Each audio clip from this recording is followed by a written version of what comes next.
കിഫ്ബി ഭരിക്കാൻ വേറെ ആരുണ്ട് കേമൻ? സൂപ്പർ പ്രൈം ടൈമിലേക്ക് എല്ലാ പ്രേക്ഷകർക്കും സ്വാഗതം. നമ്മളോടൊപ്പം അതിഥികൾ ഡോക്ടർ പ്രേംകുമാർ, ഇടത് സഹയാത്രികൻ, ശ്രീ അനിൽ അക്കര കോൺഗ്രസിൽ നിന്ന്, അഡ്വക്കേറ്റ് ശങ്കുട്ടിദാസ് BJP-യിൽ നിന്ന്. ഡോക്ടർ പ്രേംകുമാർ, അങ്ങേക്ക് എന്നെ കേൾക്കാമോ? കേൾക്കാം. ഡോക്ടർ പ്രേംകുമാർ, ഇപ്പോ KM എബ്രഹാം അദ്ദേഹം കുറ്റക്കാരനാണ് എന്ന് പറയേണ്ടുന്ന എന്തെങ്കിലും തരത്തിലുള്ള സാഹചര്യമോ അതിൻ്റെ ഒരു ആവശ്യകതയോ ഈ നിലയ്ക്ക് നമുക്കില്ല. പക്ഷേ കോടതി നിർദ്ദേശപ്രകാരം അദ്ദേഹത്തിനെ അനധികൃത സ്വത്ത് സമ്പാദന കേസിൽ പ്രതി ചേർത്തിരിക്കുന്നു, FIR രജിസ്റ്റർ ചെയ്തിരിക്കുന്നു. അദ്ദേഹം ഭരിക്കുന്നത് സാമ്പത്തിക കാര്യങ്ങളുമായി ബന്ധപ്പെട്ട് കേരളം പ്രതീക്ഷയോടുകൂടി നോക്കുന്ന നമ്മുടെ ഒരു ബജറ്റ് തന്നെ അങ്ങേക്ക് ഓർമ്മയുണ്ടാകും. കിഫ്ബി ബജറ്റ് എന്ന രീതിയിൽ വിശേഷിപ്പിക്കാൻ കഴിയുന്നതായിരുന്നു കുറച്ച് നാളുകൾക്ക് മുമ്പ് നമ്മുടെ സംസ്ഥാനത്തിൻ്റെ ബജറ്റ് എന്ന് പറയുന്നത്. ആ രീതിയിൽ സാമ്പത്തിക താല്പര്യങ്ങൾ ഉള്ളവർക്ക് അതിനെ ദുരുപയോഗം ചെയ്യാനുള്ള സാധ്യതകളുണ്ടാകാം, എന്തെങ്കിലും ആകാം. പക്ഷെ ഒരു സാമ്പത്തിക സ്ഥാപനത്തിന്റെ തലപ്പത്തിരിക്കുന്ന ഒരാൾ അനധികൃത സ്വത്ത് സമ്പാദന കേസുമായി ബന്ധപ്പെട്ട് പ്രതിയാകുമ്പോൾ അദ്ദേഹം അവിടെ നിന്ന് മാറി നിൽക്കേണ്ടതല്ലേ? അദ്ദേഹം അവിടെ നിന്ന് മാറി നിൽക്കുന്നു എന്ന് ഉറപ്പുവരുത്തേണ്ട ഉത്തരവാദിത്തം സംസ്ഥാന സർക്കാരിനില്ലേ? വളരെ ലളിതമായ ഒരു യുക്തിയിൽ മാധു പറയുന്നത് ശരിയാണെന്ന് തോന്നാം. അതായത് കോടികളുടെ ട്രാൻസാക്ഷൻ നടക്കുന്ന കിഫ്ബി പോലുള്ള ഒരു സ്ഥാപനത്തിന്റെ തലപ്പത്തിരിക്കുന്ന ഒരാൾ ഫൈനാൻഷ്യൽ ഡിസിപ്ലിനും ഇന്റഗ്രിറ്റിയും ഉള്ള ആളായിരിക്കണം എന്നുള്ളത്. അങ്ങനെ ഒരു ഇന്റഗ്രിറ്റി KM എബ്രഹാം എന്ന് പറഞ്ഞ മനുഷ്യനുണ്ടോ എന്നുള്ളതാണ് ആദ്യം പരിശോധിക്കേണ്ടത്. ഇന്ത്യ കണ്ട ഏറ്റവും വലിയൊരു സാമ്പത്തിക കുറ്റാന്വേഷണമായിരുന്നു സഹാറ സ്കാം. സഹാറ എന്നുള്ള കമ്പനി 24,000 കോടി രൂപ ആളുകളിൽ നിന്ന് പിരിച്ചുവെന്നും അത് സെബി റൂൾസിന്റെ വയലേറ്റ് ചെയ്തുകൊണ്ടായിരുന്നു എന്നും കണ്ടെത്തിയ ടീമിലുണ്ടായിരുന്ന സെബിയുടെ മെമ്പർ ആയിരുന്നു KM എബ്രഹാം. അതുവഴി ഇന്ത്യൻ ഗവൺമെന്റ് ആളുകളിൽ നിന്ന് ഈ സഹാറയിൽ നിന്ന് റീക്ലെയിം ചെയ്തെടുത്തിട്ടുള്ളത് അവര് പിരിച്ച 24,000-വും കൂടെ ഒരു 1,000 കോടി അടക്കം 25,000 കോടി രൂപയാണ്. അതിപ്പോഴും ഇന്ത്യ സർക്കാരിന്റെ കസ്റ്റഡിയിലാണ്, നാട്ടുകാർക്ക് കൊടുത്തിട്ടില്ല. കാരണം അവർ പൈസ കൊടുത്തത് ശരിയായ രീതിയിലല്ല എന്നുള്ളത് കൊണ്ട്. രണ്ടാമത്തെ കാര്യം, ഇദ്ദേഹം 2015 ഉമ്മൻചാണ്ടി ഭരണത്തിന്റെ കീഴിൽ ഫൈനാൻസ് ഡിപ്പാർട്ട്മെന്റിൽ അഡീഷണൽ CS ആയിരുന്ന സമയത്താണ് 2 ഫ്ലാറ്റുകളും ഒരു കടപ്പാക്കടയിൽ ഒരു ബിൽഡിംഗ് ഉണ്ടാക്കുന്നതിൽ സ്വത്ത് കൂടുതൽ, വരുമാനത്തിൽ കൂടുതൽ ഉണ്ടാക്കി എന്നുള്ള പരാതി ഉണ്ടാവുന്നതും അതിൽ വിജിലൻസ് ക്വിക്ക് വെരിഫിക്കേഷൻ നടത്തിയിട്ട് പരാതിയിൽ കഴമ്പില്ല എന്ന് കണ്ട് തള്ളുകയും ചെയ്തിട്ടുള്ളത്. അതിനെതിരെ ജോമോൻ പുത്തമ്പരക്കൽ കൊടുത്ത കേസാണ് ഇപ്പോൾ ഒടുവിൽ ഹൈക്കോടതി വിധി വന്നിരിക്കുന്നത് CBIയോട് FIR ഇട്ട് അന്വേഷിക്കാൻ വേണ്ടിയിട്ട്. പക്ഷെ ആ വിധി പ്രസ്താവം മുഴുവൻ വായിച്ചിട്ടുണ്ട്, ഞാൻ മാധുവും വായിച്ചിട്ടുണ്ടാവുമെന്ന് ഞാൻ വിചാരിക്കുന്നു. അതിന്റെ അവസാനം ഹൈക്കോടതി വളരെ കൃത്യമായിട്ട് പറയുന്ന ഒരു കാര്യമുണ്ട്, അത് ഞാൻ വായിക്കാം. Before parting with this case, it is made clear that the observations made by this court in this order are only limited to the issue of directing CBI investigation, and these observations must not affect investigation in any way, which has to be done in a fair and just manner. അതായത് ഇടതുപക്ഷ മുന്നണി ഭരിക്കുന്ന കേരളത്തിൽ, പിണറായി വിജയൻ മുഖ്യമന്ത്രിയായിരിക്കുന്ന കേരളത്തിൽ, KN Balagopal ധനകാര്യമന്ത്രിയായിരിക്കുന്ന കേരളത്തിലാണ് കിഫ്ബിയുടെ തലപ്പത്ത് KM Abraham ഇരിക്കുന്നത്. മുൻ സർക്കാരിന്റെ കാലത്ത് അഡീഷണൽ CS ആയിരുന്ന, ഫൈനാൻസ് അഡീഷണൽ CS ആയിരുന്ന ഒരാൾക്കെതിരെ ഒരു പരാതി ഉണ്ടാവുകയും അത് ആ കാലത്തെ വിജിലൻസ് അന്വേഷിച്ചിട്ട് കാര്യമില്ല എന്ന് കണ്ട് തള്ളുകയും ചെയ്തതിനെ പറ്റി മറ്റൊരു അന്വേഷണം നടത്താൻ CBIയോട് പറഞ്ഞിട്ടുണ്ട്. ഇതാണ് സിറ്റുവേഷൻ. ഈ സിറ്റുവേഷന്റെ പേരിൽ KM എബ്രഹാമിനെ പോലെ ഇന്ത്യ അംഗീകരിച്ചിട്ടുള്ള ഒരു സാമ്പത്തിക വിദഗ്ധനെ കിഫ്ബിയിൽ അദ്ദേഹത്തിന്റെ ഇടപെടലുകൾ കൊണ്ടുവന്നിട്ടുള്ള മാറ്റങ്ങൾ നമുക്കറിയാം, കേരളം അനുഭവിക്കുന്നതാണ്. അത് ചെയ്യേണ്ടതില്ല എന്ന് പറയണോ എന്നുള്ളത് അദ്ദേഹത്തിന്റെ ഒഫീഷ്യൽ ഡ്യൂട്ടിക്കെതിരെ ഒരാൾ സ്ട്രൈക്ക് ചെയ്തിട്ടുള്ള, ഒരാൾ പോയിന്റ് ഔട്ട് ചെയ്തിട്ടുള്ള ഒരു ഡിസ്ക്രിപ്പൻസി, ഒരു എന്താ പറയാ, അന്യായമായിട്ടുള്ളൊരു കാര്യം പോയിന്റ് ഔട്ട് ചെയ്തു എന്നുള്ളതിന്റെ പേരിൽ അദ്ദേഹത്തിനെ മാറ്റണം എന്ന് പറയുന്നത് ഒരു ലോജിക്കലായതോ നമ്മുടെ നാടിനോ കിഫ്ബിക്കോ വേണ്ടതായ കാര്യമാണെന്ന് ഞാൻ വിചാരിക്കുന്നില്ല. KM എബ്രഹാം സെബിയിലായിരുന്നപ്പോഴും ഇതേപോലെ ഒരാൾ കൊടുത്ത പരാതിയിൽ CBI അദ്ദേഹത്തിനെതിരെ അന്വേഷണം നടത്തിയിട്ടുണ്ടായിരുന്നു. ഒരു സബ്സ്റ്റൻസും ഇല്ല എന്ന് പറഞ്ഞിട്ട് പോയിട്ടുള്ളതാണ്. ഇതിനോട് ചേർത്ത് വായിക്കേണ്ട ഒരു കാര്യമാണ് ഇന്ത്യയിൽ എങ്ങനെയാണ് CBI ഒക്കെ കേസ് രജിസ്റ്റർ ചെയ്യുന്നതെന്നും അന്വേഷിക്കുന്നതെന്നും എത്ര രജിസ്റ്റർ ചെയ്യുന്ന കേസുകളിൽ എത്ര എണ്ണം അവസാനത്തിലേക്ക് എത്തുന്നു എന്നുള്ളതും 2021 മുതൽ വളരെ സജീവമായിട്ട് നമ്മൾ കേരളത്തിൽ കാണുന്നതാണ്. CBI ആണെങ്കിലും ED ആണെങ്കിലും ഇതാ ഇപ്പോൾ ഏറ്റവും ഒടുവിൽ രാഹുൽ ഗാന്ധിക്കും സോണിയാഗാന്ധിക്കുമെതിരെയും കർണാടകത്തിലെ മുഖ്യമന്ത്രിക്കെതിരെയും ഒക്കെ ഇന്ത്യയിലുള്ള മുഴുവൻ പ്രതിപക്ഷ പാർട്ടികളും വളരെ കൃത്യമായിട്ട് പറയുന്ന ഒരു കാര്യമാണിത്. ഈ ഹൈക്കോടതി ജഡ്ജ്മെന്റ് വിശദമായി വായിച്ചു നോക്കിയാൽ പോലും നമുക്ക് മനസ്സിലാവും ഒരു വല്ലാത്ത തിടുക്കം രാഷ്ട്രീയ പാർട്ടികളോടാണ് അങ്ങ് ആദ്യഘട്ടത്തിൽ തന്നെ അദ്ദേഹത്തെ താരതമ്യം ചെയ്യുന്നത്.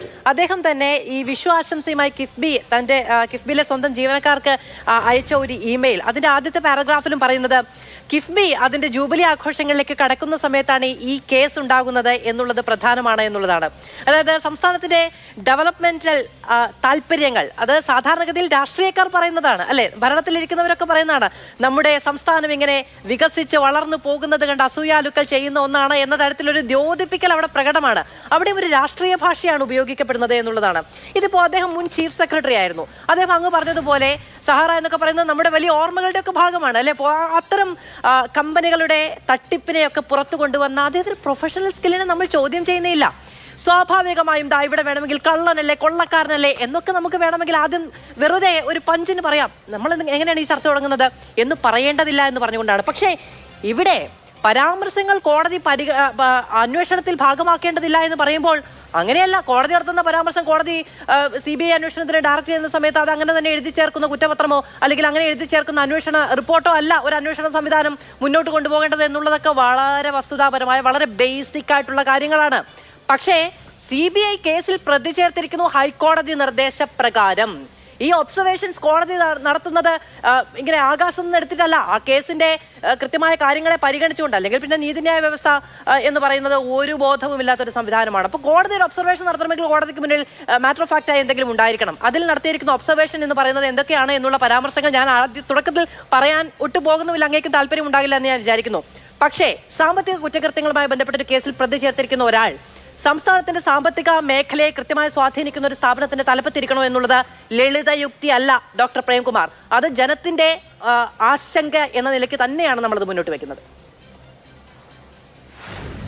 അല്ല, എനിക്ക് മറുപടി പറയാമല്ലോ. അങ്ങ് പറയണം. ഞാൻ ഈ ഹൈക്കോടതിയുടെ വിധി വിശദമായിട്ട് തന്നെ വായിച്ചതും അതിൽ ഓരോ ക്ലോസ് എടുത്ത് ഡിസ്കസ് ചെയ്യാൻ തയ്യാറുമാണ്. എന്തെന്നറിയോ, ഇതിന് കോടതി 3 കാര്യങ്ങളാണ് പരിശോധിച്ചിട്ടുള്ളത്. ഒന്ന്, പ്രിവെൻഷൻ ഓഫ് കറപ്ഷൻ ആക്ടിന്റെ കീഴിൽ ഈ പറയുന്ന കാര്യം വരുമോ? അതിൽ വരുമെന്നാണ് കണ്ടെത്തുന്നത്. കാരണം 2 ഫ്ലാറ്റുകളും ഒരു ബിൽഡിംഗ് ഉണ്ടാക്കിയിട്ടുണ്ടെന്നുള്ളത്. രണ്ടാമത്തെ കാര്യം CBI വരേണ്ടതുണ്ടോ എന്നാണ്. അതിൽ കോടതി വളരെ വ്യക്തമായിട്ട് പറയുന്നത് വളരെ യുണീക്കായ കേസുകളിൽ മാത്രമേ CBI വരേണ്ടതുള്ളൂ. പക്ഷെ ഇവിടെ CBI വരണമെന്ന് കോടതി പറയുന്നത് എന്തുകൊണ്ടാണെന്ന് അറിയോ? ജസ്റ്റിസ് നടപ്പിലായാൽ മാത്രം പോരാ, ആളുകൾക്ക് അത് ബോധ്യം വരിക കൂടെ വേണം. അതുകൊണ്ട് CBI വേണമെന്നാ. ഇപ്പോഴത്തെ ഇന്ത്യയിൽ നിന്നുകൊണ്ട് എങ്ങനെയാണ് അത് പറയാന്നുള്ളത് എനിക്കറിയില്ല. അതിലൊരു ബയസ് കൃത്യമായിട്ടുണ്ട്. മൂന്നാമത്തെ കാര്യം എന്താണെന്ന് വെച്ചാല് വിജിലൻസ് നടത്തിയിട്ടുള്ള ക്വിക്ക് വെരിഫിക്കേഷൻ 2000 മുതൽ 2009 വരെയാണ് നടത്തിയത്. അതിനുശേഷമുള്ള കുറച്ചു കാലം വിട്ടു എന്നുള്ളതാണ് പരാതിക്കാരന്റെ ന്യായം. ഒന്ന് ലളിതമായിട്ട് ആലോചിച്ച് നോക്കൂ. 2000 മുതൽ 2009 വരെയുള്ള പീരീഡ് എടുത്തിട്ടാണ് വിജിലൻസ് QV നടത്തിയിട്ടുള്ളത്. അതിനുശേഷം അഴിമതി നടത്തിയിട്ടുണ്ട്, സ്വത്ത് സമ്പാദിച്ചിട്ടുണ്ട്. അങ്ങനെയാണെങ്കിൽ എന്താ ചെയ്യേണ്ടത്? കോടതി എന്താ ചെയ്യേണ്ടത്? 2009 ശേഷമുള്ള പീരീഡിലേക്കുള്ള ക്വിക്ക് വെരിഫിക്കേഷൻ നടത്തുകയല്ലേ വേണ്ടത്? ഇതേ വിധിയിൽ തന്നെ വളരെ കൃത്യമായിട്ട് ആരാണ് എന്നുള്ളത് മറ്റൊരു ആരോപണമാണ്. ഇദ്ദേഹം അനധികൃത സ്വത്ത് സമ്പാദനം നടത്തി. ഈ പറയുന്ന ബിൽഡിംഗ് അടക്കം, കടപ്പാക്കടയിൽ അങ്ങ് പറഞ്ഞ ബിൽഡിംഗ് അടക്കം ഉണ്ടാകുന്നത് 2015-ലാണ്. പിന്നെ ഈ അന്വേഷണം നടക്കുന്നത് 2009 ശേഷമാകുന്നത് എങ്ങനെയാണ് എന്നുള്ളത് അടക്കം ഒരു ചോദ്യമാണ്. അല്ല മാധു, 2000 മുതൽ 2009 വരെയുള്ള പീരീഡിലാണ് വിജിലൻസ് ക്വിക്ക് നടത്തിയിട്ടുള്ളത്. സമ്മതിക്കുന്നു, സത്യമാണ്. 2012-ലാണ് ആ ബിൽഡിംഗ് ഉണ്ടാക്കിയത്. അങ്ങനെയാണെങ്കിൽ കോടതി എന്താ ചെയ്യേണ്ടത്? 2009 മുതൽ 2015 വരെയുള്ള പീരീഡിലും കൂടെ ക്വിക്ക് വെരിഫിക്കേഷൻ നടത്തുകയല്ലേ വേണ്ടത്? ക്വിക്ക് വെരിഫിക്കേഷൻ നടത്തുക എന്നുള്ളത് FIR രജിസ്റ്റർ ചെയ്യുന്നതിന് മുമ്പ് നിർബന്ധമായും ചെയ്യേണ്ട കാര്യമാണെന്ന് സകല വിധികളും അധികരിച്ചുകൊണ്ട് ഈ വിധിയിൽ തന്നെ പറയുന്നുണ്ട്. സ്വാഭാവികമായും ഡോക്ടർ പ്രേംകുമാർ,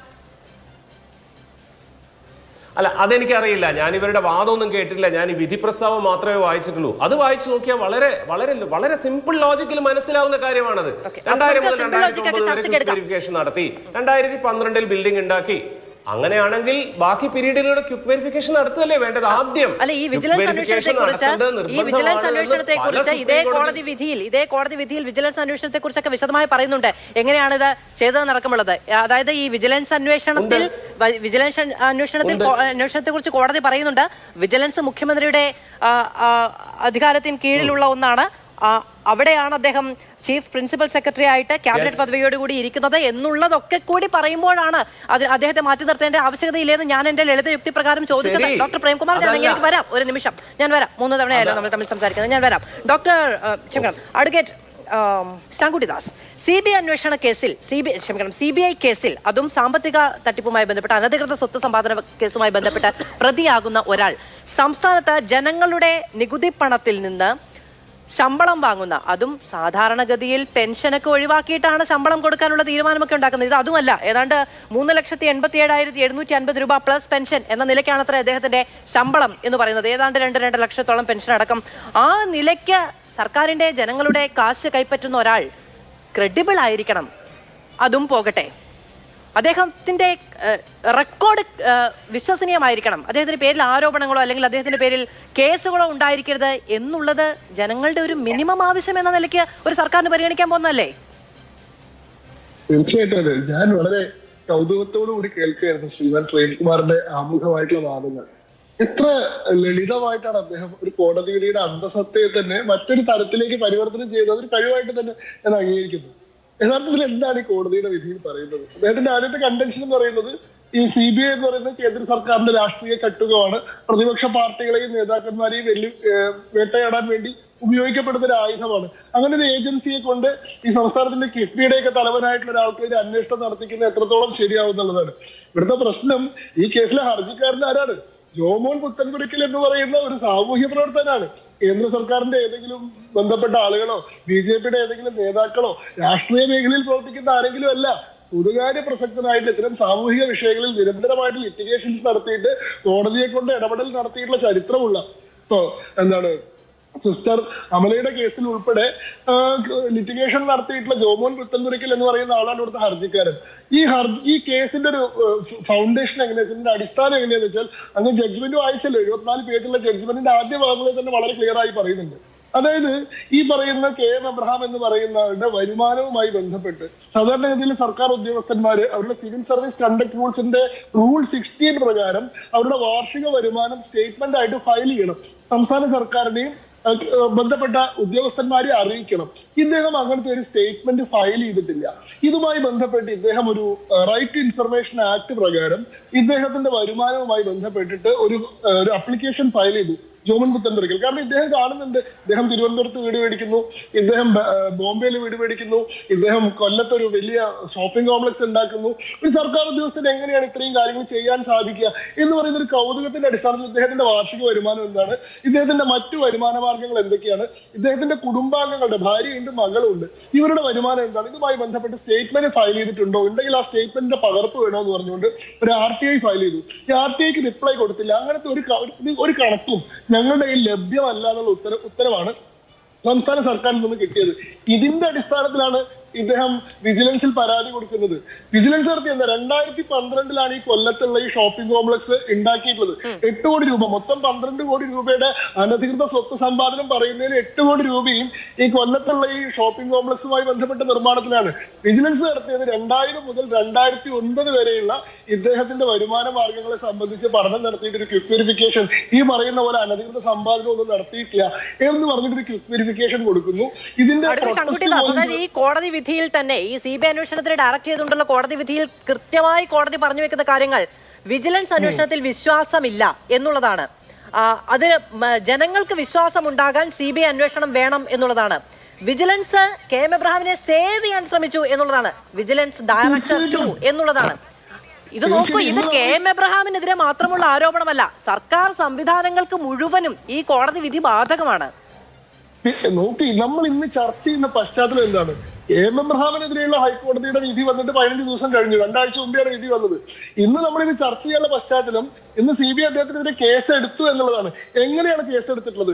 ഈ ജഡ്ജ്മെന്റിൽ വളരെ കൃത്യമായി പറയുന്നുണ്ട്, ഒരാഴ്ചക്കുള്ളിൽ, ഈ വിധി വന്ന ഒരാഴ്ചക്കുള്ളിൽ ഈ കേസിന്റെ അന്വേഷണവുമായി ബന്ധപ്പെട്ട എല്ലാ രേഖകളും വിജിലൻസ് CBIക്ക് കൈമാറിയിരിക്കണം എന്ന് പറയുന്നുണ്ട്.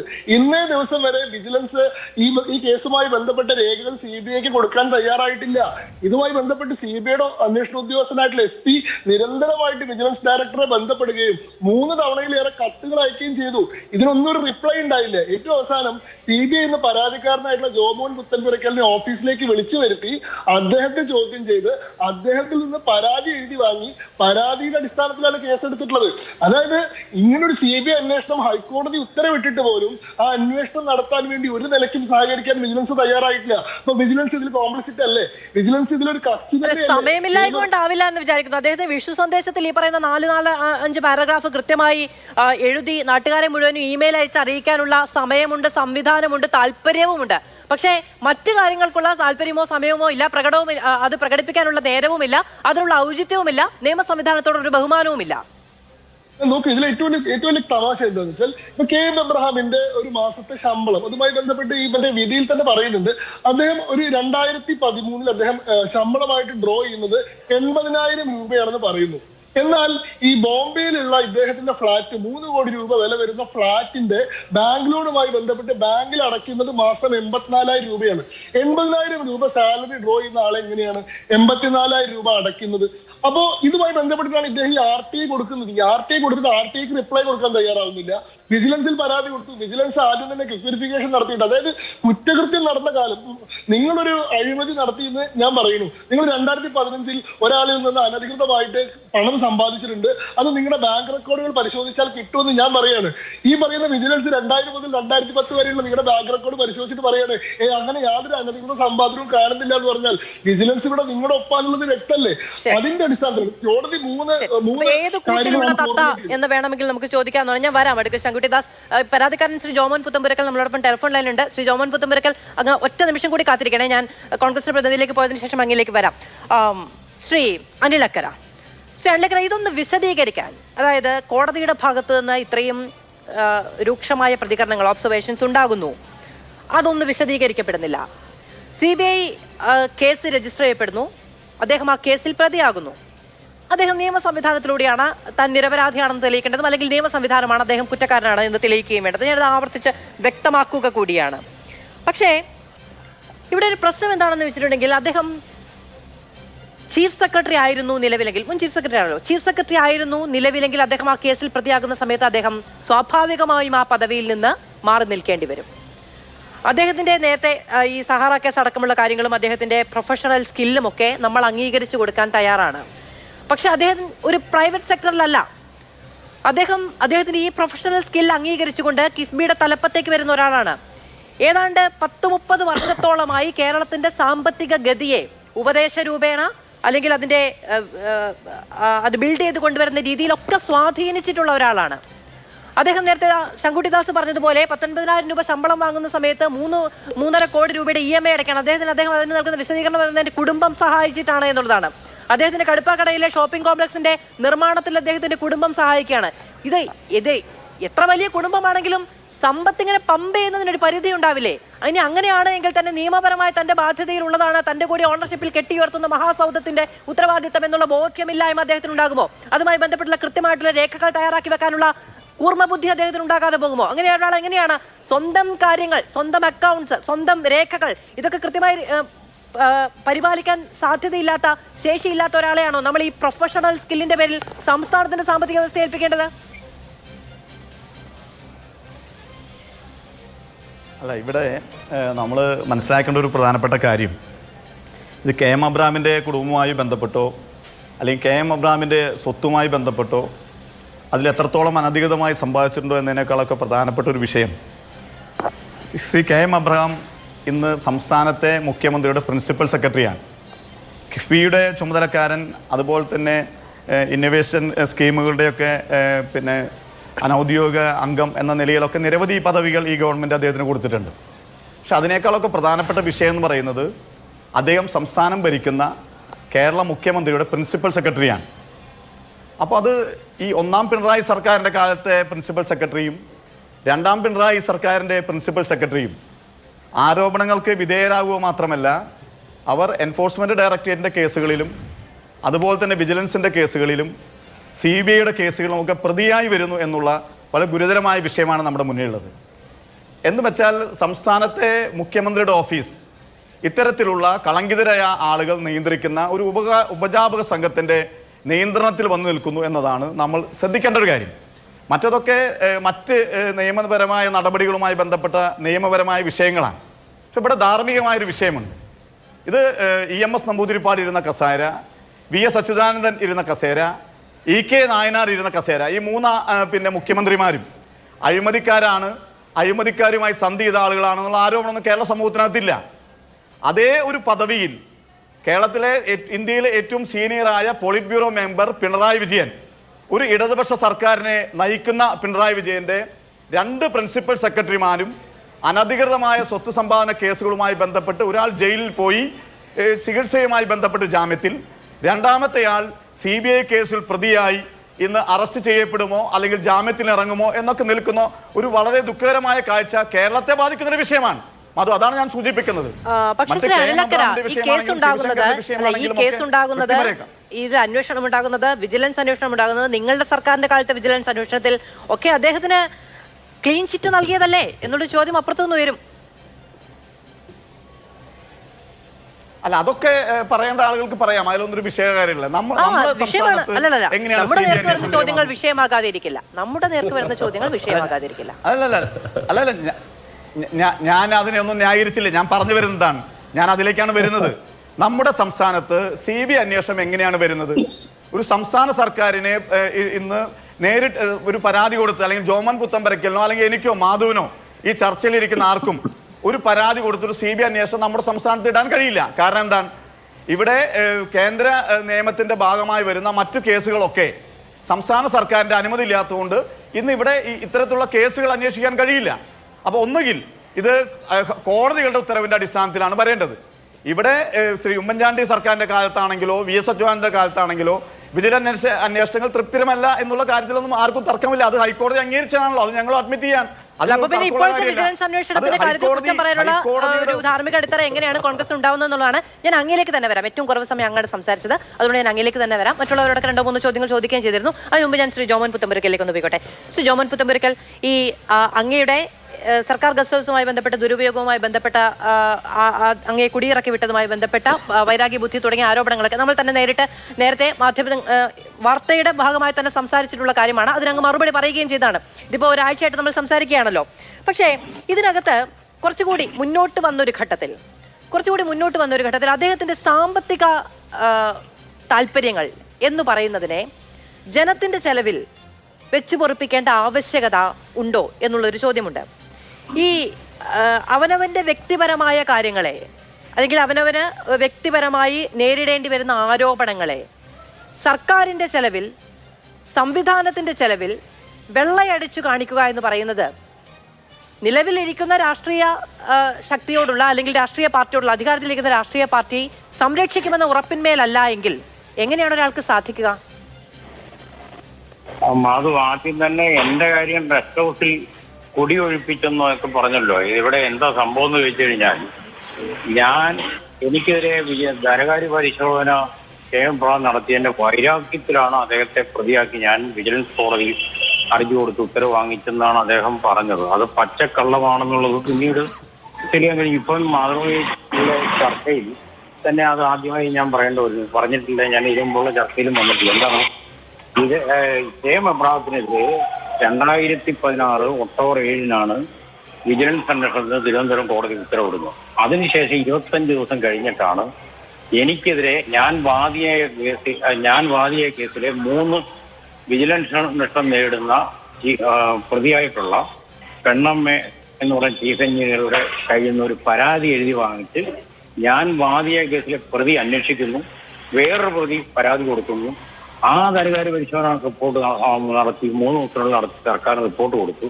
അത് കെട്ടിച്ചമച്ചാണെന്നും വ്യാജമാണെന്നും തെളിഞ്ഞിരിക്കുകയാണ്. പിന്നെന്താ പ്രശ്നം? എന്തെങ്കിലും പ്രശ്നമുണ്ടോ? എന്നോട് ഒരു പരാതി കൊടുത്തപ്പോൾ ആ പരാതിയിൽ പറഞ്ഞിരിക്കുന്ന കാര്യങ്ങൾ അന്വേഷിക്കുകയല്ല, പരാതിക്കാരന്റെ പേരിൽ ഒരു കേസിട്ട് അന്വേഷിക്കുകയാണ് ചെയ്തത്. കേരള സംസ്ഥാനത്ത് ഒരു കേസിലെ പ്രതിയായ ആള് അദ്ദേഹം ധനകാര്യ വകുപ്പ് അഡീഷണൽ ചീഫ് സെക്രട്ടറി എന്ന നിലയിൽ അധികാരം ദുരുപയോഗം ചെയ്ത് വ്യക്തിപരമായ അഴിമതി നടത്തിയതിന്റെ ആ അഴിമതി കോടതിയിലൂടെ അന്വേഷിച്ച് ഉത്തരവിടിച്ചതിന്റെ പേരിൽ വാദിക്കെതിരെ എങ്ങനെയാണ് കെട്ടിച്ചമച്ച് നിയമവിരുദ്ധമായി വാദിക്കെതിരെ അന്വേഷണം ആ പ്രതിക്ക് എങ്ങനെ നടത്താൻ പറ്റും? എന്നിട്ടും ഞാൻ എതിർക്കാൻ പോയില്ല. അന്വേഷിച്ചോട്ടെ, എനിക്കൊരു അന്വേഷിക്കുന്നത് കുഴപ്പം. അന്വേഷിച്ചപ്പോൾ അത് കളവാണെന്ന് പ്രൂവ് ചെയ്തെന്ന്. അതിനെപ്പറ്റി 1 മണിക്കൂർ ചർച്ച ചെയ്യാൻ തീരെയല്ല, അതുകൊണ്ട് ആ ഡീറ്റെയിൽ കിടക്കാം. എന്നിട്ട് എന്നെ പിഴ ചുമത്തി എന്ന് പറഞ്ഞ ആ പിഴ 1 രൂപ പോലും എന്നോട് ചോദിച്ചൊരു നോട്ടീസ് തന്നിട്ടില്ല. അത് കെട്ടിച്ചമച്ചാണെന്ന് തെളിഞ്ഞ് 9 വർഷമായി. 2016 കഴിഞ്ഞപ്പോൾ 9 വർഷമില്ലേ. ഇന്നേ വരെ ആ ധനകാര്യ റിപ്പോർട്ട് കളവാണെന്ന് പ്രൂവ് ചെയ്യാൻ എനിക്ക് കഴിഞ്ഞു.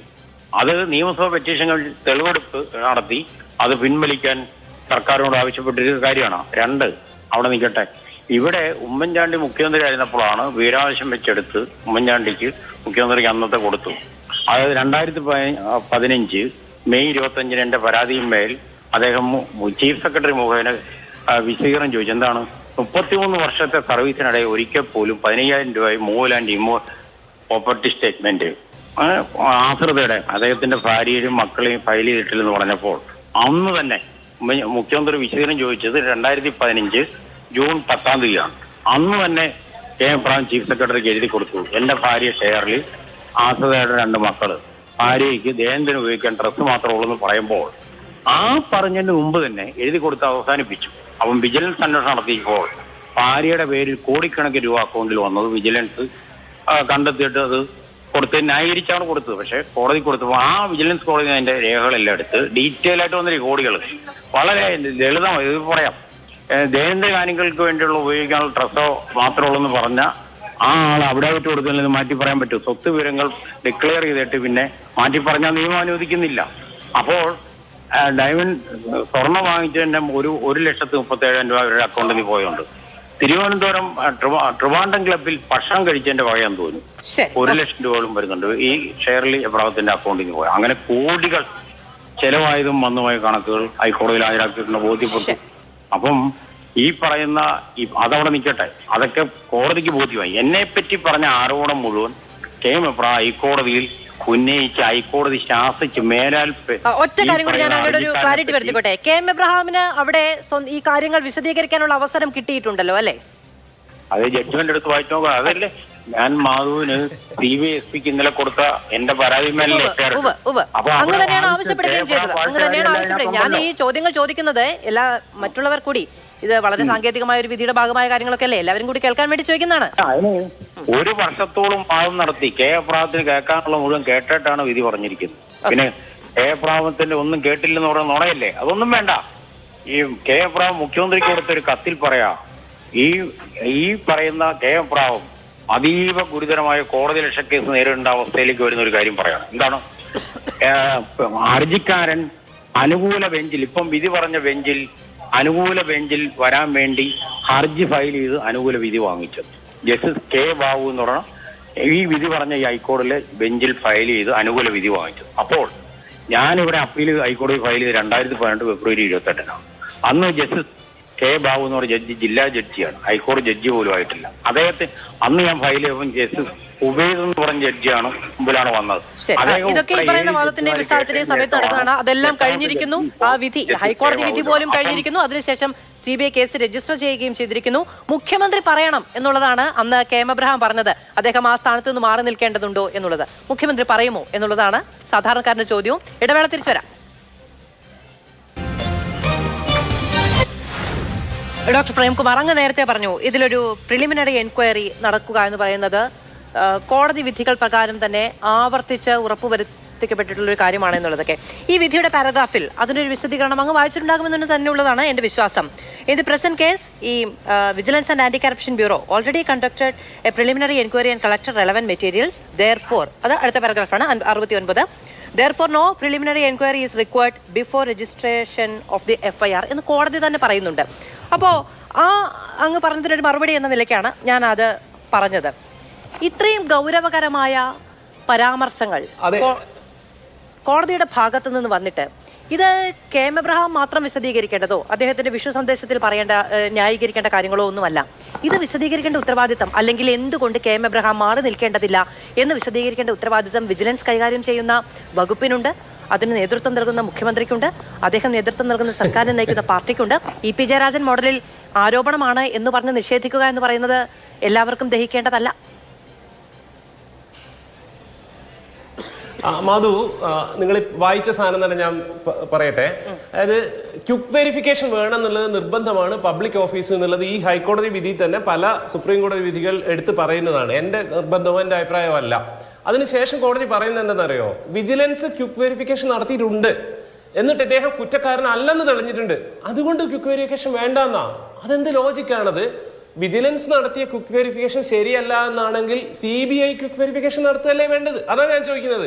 അതില്ലാതെ FIR ഇടാനാ പറയുന്നത്. അതാണ് ഈ ജഡ്ജ്മെന്റ് അകത്തുള്ള എനിക്ക് വായിക്കുമ്പോൾ മനസ്സിലാവുന്നതില്ല. അത് കോടതിയോട് ആവശ്യമുള്ള മെറ്റീരിയൽസ് കളക്ട് ചെയ്തിട്ടുണ്ട് എന്നുള്ളത് കൂടിയാണല്ലോ. ആ കളക്ട് ചെയ്ത മെറ്റീരിയൽ അടിസ്ഥാനപ്പെടുത്തി ക്വിക്ക് വെരിഫിക്കേഷൻ വിജിലൻസ് നടത്തിയതിന് പ്രകാരം വിധി വന്നത് ശരിയാണ്, അനുകൂലമായിട്ടാണ്. അതായത് KM എബ്രഹാമിന് അനുകൂലമായിട്ടാണ്. പക്ഷേ അടുത്തൊരു ഏജൻസി ഏറ്റെടുക്കുമ്പോൾ ആവശ്യമുള്ള മെറ്റീരിയൽസ് അവർക്ക് കൈമാറപ്പെടുമല്ലോ, കൃത്യമായി സംവിധാനത്തിന്റെ ഭാഗത്തുണ്ടല്ലോ. അതെ, ക്വിക്ക് വെരിഫിക്കേഷന് വേണ്ടി കളക്ട് ചെയ്ത മെറ്റീരിയൽസ് രണ്ടാമത്തെ ഏജൻസിക്ക് CBIക്ക് ഹാൻഡ് ഓവർ ചെയ്യുമ്പോൾ അവരെന്താ ചെയ്യേണ്ടത്? അത് ഉപയോഗിച്ചിട്ട് ക്വിക്ക് വെരിഫിക്കേഷൻ അല്ലേ ചെയ്യേണ്ടത്? ഒന്ന് ലളിതമായിട്ട് ആലോചിച്ച് നോക്കൂ നിങ്ങൾ. എന്നിട്ട് അതിലെ സബ്സ്റ്റൻസ് ഉണ്ടെങ്കിലല്ലേ FIRലേക്ക് പോകേണ്ടത്. പക്ഷെ ഈ ജഡ്ജ്മെന്റ് നേരെ അങ്ങ് ജമ്പ് ചെയ്യാണ്, നേരെ FIR അത് വേണ്ടതില്ല എന്ന് പറയുമ്പോൾ പിന്നെ എന്തിനാണ് CBI അത് ചെയ്യേണ്ടത്? അതായത് കോടതി ഡയറക്ഷൻ അനുസരിച്ചാണല്ലോ ഇതെല്ലാം ചെയ്യേണ്ടത്. അപ്പൊ അങ്ങനെയാണെങ്കിൽ നമ്മൾ ഈ വിധിയെയും കോടതിയെയും കുറ്റം പറയുന്നുണ്ടെങ്കിൽ പറഞ്ഞോളൂ. മാധു, CBI ചെയ്തത് ശരിയല്ലെന്നല്ല ഞാൻ പറയുന്നത്. കോടതി ഒരു സ്റ്റെപ്പ് ജമ്പ് ചെയ്യുന്നുണ്ടെന്നാ പറഞ്ഞത്. വിജിലൻസ് ക്വിക്ക് വെരിഫിക്കേഷൻ നടത്തിയിട്ടുണ്ട്. ക്വിക്ക് വെരിഫിക്കേഷൻ എന്നുള്ളത് വളരെ നിർബന്ധമാണ്. വിജിലൻസിന്റെ ക്വിക്ക് വെരിഫിക്കേഷൻ കുറ്റക്കാരനല്ല എന്ന് കണ്ടതുകൊണ്ട് CBIക്ക് നേരെ രജിസ്റ്റർ ചെയ്യാന്നാ പറയുന്നത്. നോക്കൂ, നിങ്ങൾ ആ ഒരു ജമ്പ് നോക്കൂ. ഇനി മൊത്തത്തിൽ എല്ലാവരും പറഞ്ഞതിനോട് 2-3 കാര്യങ്ങൾ പറഞ്ഞോണ്ട് ഇനി എനിക്ക് സമയം തരണമെന്ന് പോലുമില്ല. ഒന്ന്, ലീഗൽ പോയിന്റിൽ വിജിലൻസ് എൻക്വയറി നടത്തി കുറ്റക്കാരനല്ല എന്ന് കൊണ്ട ഒരാൾക്കെതിരെ CBI എൻക്വയറി നടത്തുന്നു. CBI എൻക്വയറി നടത്തിയിട്ട് കുറ്റക്കാരനാണെന്ന് കണ്ടാൽ അയാൾ ശിക്ഷ അനുഭവിക്കണം. പക്ഷെ അതും ഉമ്മൻചാണ്ടിയുടെ ഭരണകാലത്ത് ചെയ്തു എന്ന് പറയുന്ന ഒരു കാര്യത്തിന്റെ പേരിൽ ഇപ്പോ കിഫ്ബി തലപ്പത്ത് ഇയാൾ ഇരിക്കാൻ പാടില്ല എന്ന് പറയുന്നത് ശരിയല്ല.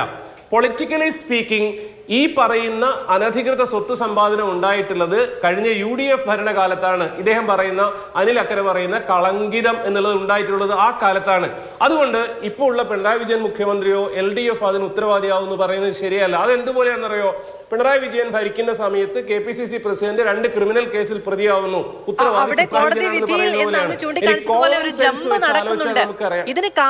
ഇതിനു കാരണം അല്ലെങ്കിൽ ഇത് നടക്കുന്ന കാലയളവ് CPM-ന്റെയോ LDF-ന്റെയോ ആണ് എന്നുള്ളതല്ല നമ്മുടെ കാരണം. അദ്ദേഹം CBI കേസിൽ പ്രതി ചേർക്കപ്പെടുന്നത് ഈ സമയത്താണ്. അപ്പോൾ അദ്ദേഹത്തോട് രാജി ആവശ്യപ്പെടേണ്ടതും അദ്ദേഹത്തെ മാറ്റി നിർത്തേണ്ടതും വേണ്ടി വന്നാൽ കടക്കുപുറത്ത് എന്ന് പറയാൻ കഴിയുന്ന സാഹചര്യമുള്ളതും സർക്കാരിനാണ്. അത് ചെയ്യുന്നില്ല എന്നുള്ളതാണ്. ഞാൻ പറഞ്ഞു തീർത്തോട്ടെ. ഇനി നമ്മുടെ ഒരു കോമൺ സെൻസ് യുക്തി വെച്ച് ആലോചിച്ചാൽ, ഷാർജ ഷെയ്ഖിന് പിണറായി വിജയൻ കൈക്കൂലി കൊടുത്തു എന്ന് പറയുന്നത് പോലെയാണ് 25,000 കോടിയുടെ സാമ്പത്തിക തട്ടിപ്പ് കണ്ടുപിടിച്ച് സർക്കാരിലേക്ക് മുതൽക്കൂട്ടിയ ഉദ്യോഗസ്ഥൻ 2 കോടി രൂപയുടെ 5 കോടി രൂപയുടെ അഴിമതി നടത്തുമോ എന്നുള്ളത്. രണ്ടാമത്തത്, മാധു തന്നെ ചോദിക്കേണ്ടത് ഇദ്ദേഹത്തിന് എവിടുന്നാണ് ഇത്രയൊക്കെ സ്വത്ത് എന്നുള്ളത്. എടോ, അയാൾ നല്ല സ്വത്തുള്ളൊരു ഫാമിലിയിലാണ്. അദ്ദേഹത്തിന്റെ 2 ബ്രദേഴ്സും അവരുടെ ഫാമിലിയും വിദേശത്ത് ഡോക്ടേഴ്സ് ആണ്. ഇദ്ദേഹത്തിന്റെ ആൻസിസ്ട്രൽ പ്രോപ്പർട്ടിയിലാണ് ഈ കടപ്പാക്കടയിലെ ബിൽഡിംഗ്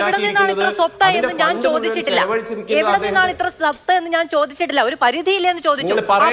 മാധു എന്നെ പറയാൻ സമ്മതിക്കുന്നില്ല. ഇതിൽ താല്പര്യമില്ല. പറയാൻ സമ്മതിക്കൂ, കാര്യങ്ങൾ പറയാൻ സമ്മതിക്കൂ. ഇനി അതിനകത്ത് ഈ ബിൽഡിങ്ങിന്റെ ഇൻവെസ്റ്റ്മെന്റ് കംപ്ലീറ്റ് ചെയ്ത് അദ്ദേഹത്തിന്റെ സഹോദരങ്ങളാണെന്നും അത് ബാങ്ക് ട്രാൻസ്ഫർ ആണെന്നും, പക്ഷേ ആ പൈസ തിരിച്ചു കിട്ടുന്നത് വരെ ഇൻകം മുഴുവൻ അവരെടുക്കുകയാണെന്നുള്ള ഒരു MOU ഇവര് തമ്മിൽ സൈൻ ചെയ്തിട്ടുണ്ടായിരുന്നു. ആ MOU ഹൈക്കോടതി രേഖയായിട്ട് സ്വീകരിക്കുന്നില്ല എന്നുള്ളതാണ് പ്രശ്നം. എഗെയിൻ ഒരു ലോജിക്കൽ പ്രശ്നമാണത്. പിന്നെ മുഖ്യമന്ത്രിയുമായിട്ട്, കേരളത്തിലെ മുഖ്യമന്ത്രിയുടെ ഓഫീസുമായിട്ട് ബന്ധപ്പെട്ട് നിൽക്കുന്ന എല്ലാ ഇടപാടുകളെ പറ്റിയും ഇത്തരത്തിലുള്ള അന്വേഷണങ്ങൾ വന്നിട്ടുണ്ട്. ഇപ്പൊ കഴിഞ്ഞ ദിവസം നമ്മൾ കണ്ടു ULCCS-നെതിരെ പണ്ട് ഭയങ്കര ബഹളം നടന്നിട്ടുണ്ടായിരുന്നു. ഇപ്പൊ കേന്ദ്ര ഗവൺമെന്റ് അത് നാഷണൽ ഹൈവേ എക്സലൻസി അവാർഡ് ULCCS-ന് കൊടുത്തിരിക്കുന്നു. ഇനി വളരെ എത്തിക്കലായിട്ട് ചോദിച്ചാൽ, സുപ്രീം കോടതിയുടെ സകല വിധികളും എടുത്തു വെച്ചാൽ അറിയാം, ഇത്തരം ഹൈ ഒഫീഷ്യൽസിനെതിരെ എൻക്വയറി FIR ഇടുന്നതിന് മുമ്പ് ക്വിക്ക് വെരിഫിക്കേഷൻ നടത്തണം. അത് വേണ്ടതില്ല എന്ന് തീരുമാനിക്കുന്നു. ഏറ്റവും പ്രധാനപ്പെട്ട കാര്യം, series of transactions done by his wife എന്നാ പറയുന്നത്. ഏത് ട്രാൻസാക്ഷൻ എന്ന് കോടതി പറയുന്നില്ല. അതിനുശേഷമാണ് KM എബ്രഹാം അത്രയും കാലത്ത് തന്റെ ഭാര്യയുടെ ബാങ്ക് സ്റ്റേറ്റ്മെന്റ് പബ്ലിക് ഡൊമൈനിലേക്ക് വെക്കുന്നത്. ഏത് ട്രാൻസാക്ഷൻ, കുറെ ഡയമണ്ട് മേടിച്ചു, കുറെ സീരീസ് ഓഫ് ട്രാൻസാക്ഷൻസ് നടത്തി. KM എബ്രഹാം കൃത്യമായിട്ട് പറയുന്നു, ഒരു തവണയാണ് ഡയമണ്ട് മേടിച്ചത്, ഇത്ര രൂപയുടെയാണ്. എന്റെ വൈഫിന്റെ ബാങ്ക് അക്കൗണ്ടിൽ നടത്തിയ സീരീസ് ഓഫ് ട്രാൻസാക്ഷൻസ് ഇത്രയുമാണ്. അദ്ദേഹം പറയുന്ന ഫാക്ച്വലായ കാര്യങ്ങൾ അവിടെ ഉണ്ടെന്നിരിക്കെ കോടതി പലയിടത്തും വല്ലാത്തൊരു തിടുക്കം, CBI FIR ഇടിക്കാനുള്ള ഒരു തിടുക്കം കാണുന്നു. ആ തിടുക്കത്തിന്റെ പിന്നിൽ KM എബ്രഹാം ഇപ്പോഴത്തെ മുഖ്യമന്ത്രിയുടെ ചീഫ് പ്രിൻസിപ്പൽ സെക്രട്ടറി ആണ് എന്നുള്ള തോന്നലാണെന്ന് സംശയിച്ചാൽ ഈ കാലത്ത് ജീവിക്കുന്ന ആളുകളെ തെറ്റു പറയാൻ പറ്റില്ല. CBI എൻക്വയറി നടത്തട്ടെ, അദ്ദേഹം കുറ്റക്കാരനാണെങ്കിൽ ഏറ്റവും മനോഹരമായ പദാവലി ഉപയോഗിച്ചുകൊണ്ടാണ് അത് പറഞ്ഞത്. കോടതി ഒരു ഭാഗം സ്കിപ്പ് ചെയ്യുന്നു എന്നുള്ളത് പറയുന്നു. അതോടൊപ്പം തന്നെ അത് അത്തരം താല്പര്യങ്ങൾ കൊണ്ടാണോ എന്ന് ആരെങ്കിലും വിമർശിച്ചാൽ കുഴപ്പമില്ല എന്നുള്ളതൊക്കെ അങ്ങ് പറയുകയും ചെയ്യുന്നു. അതിനിടയ്ക്ക് അങ്ങ് പറഞ്ഞ ഒരു കാര്യത്തിൽ എനിക്ക് വിയോജിപ്പുള്ളതാണ്. ഞാൻ ഇടയ്ക്ക്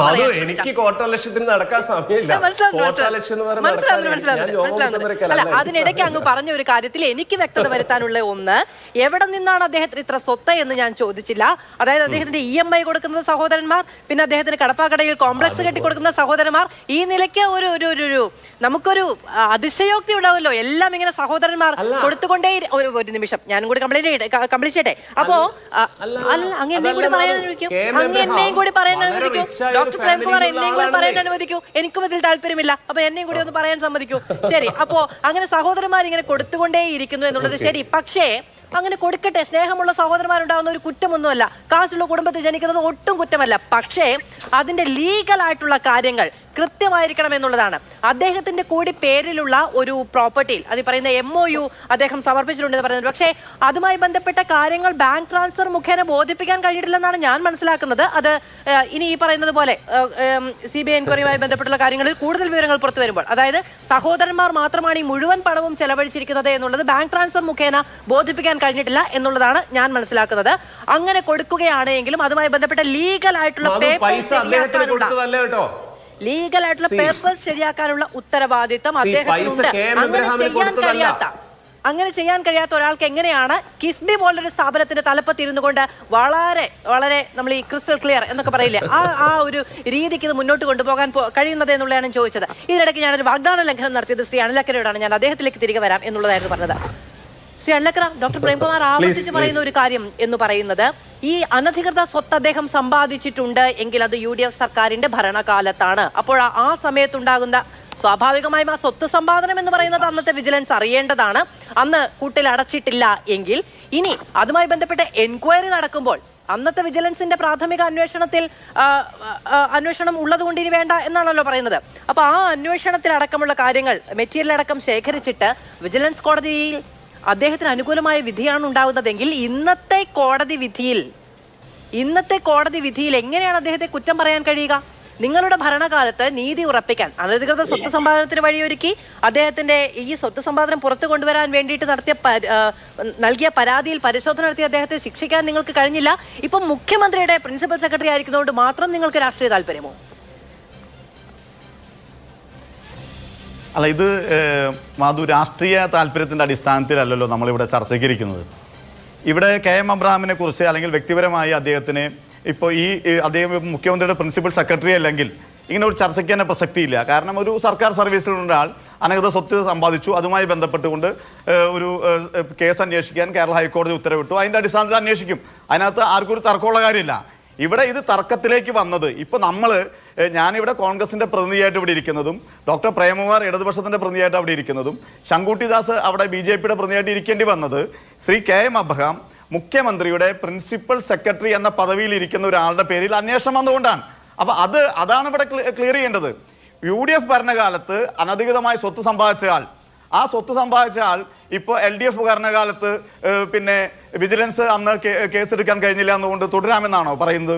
ഇവിടെ ഉണ്ടായിട്ടുണ്ട്. ഇവിടെ നേരത്തെ ബഹുമാനായ അന്നത്തെ നമ്മുടെ പഴയ ഒരു IPS-കാരനായിരുന്ന DGP, ആ DGPക്കെതിരെ നിരവധിയായ ആരോപണങ്ങൾ UDF കാലത്ത് LDF ഉന്നയിക്കുകയും പിന്നെ അദ്ദേഹത്തെ നമ്മുടെ ആഭ്യന്തര വകുപ്പിന്റെ ഉപദേശകനായി വെച്ച ഗവൺമെന്റാണ് ഈ പിണറായി സർക്കാർ എന്നുള്ളത്. അപ്പൊ അതൊക്കെ രമൺ ശ്രീവാസ്തവയുടെ കാര്യമാണ് ഞാൻ സൂചിപ്പിച്ചത്. മറച്ചു വെക്കാൻ പറഞ്ഞ് കടന്നു പോവുകയാണ്. ഒന്ന്, അങ്ങ് പറഞ്ഞതുപോലെ ഏതെങ്കിലും ഒരു ഉദ്യോഗസ്ഥൻ പ്രതിയാകുന്ന ഒരു നിമിഷം ഏതെങ്കിലും ഒരു ഉദ്യോഗസ്ഥൻ പ്രതിയാകുന്ന ഒരു കേസാണെങ്കിൽ നമ്മൾ ഇതിങ്ങനെ ചർച്ച ചെയ്യുമോ എന്നുള്ളതാണ്.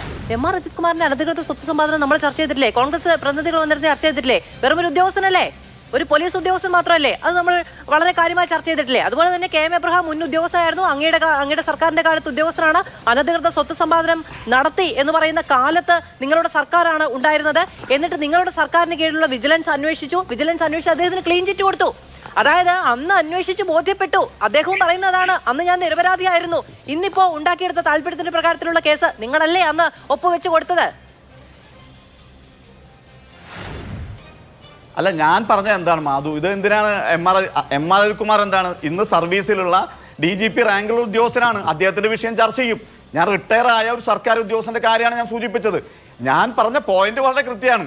മുഖ്യമന്ത്രിയുടെ പ്രിൻസിപ്പൽ സെക്രട്ടറി, കിഫ്ബിയുടെ തലവൻ, നിരവധി പോസ്റ്റുകൾ കൊടുത്ത ഒരാള് ഇപ്പോൾ CBI അന്വേഷണത്തിലേക്ക് വരുമ്പോൾ അത് ചർച്ച ചെയ്യും എന്ന് തന്നെയാണ് ഞാൻ പറഞ്ഞത്. എം ആർ അജിത്കുമാർ ഇന്ന് DGP റാങ്കിലുള്ള ഉദ്യോഗസ്ഥനാണ്, ചർച്ച ചെയ്യും എന്ന് തന്നെയാണ് ഞാൻ പറഞ്ഞത്.